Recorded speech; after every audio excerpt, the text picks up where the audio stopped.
Don't let a cancelled flight ruin your trip. Rebook your Qatar Airways flight instantly by using the Manage Booking tool on the website or mobile app, which is the fastest method to select new date. If the app fails during major disruptions, quickly reach out via social media, X or Facebook, or call their international offices, which often yield faster results than local lines. So just type Qatar Airways on your computer or your browser on your phone and hit Manage Booking before you go to the official website. Right? Now all you gotta do is just add that booking reference or type that booking reference in your last name. Okay? And basically you're gonna be able to cancel or change your flight and expect some fees in some cases. Right?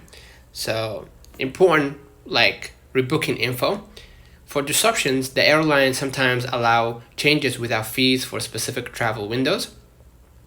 If you use a travel agent, contact them directly for rebooking, as they often hold the booking authority. Consider liking this video, subscribing, turn on the notification bell to receive every video we upload. It really helps. Until next time, see you.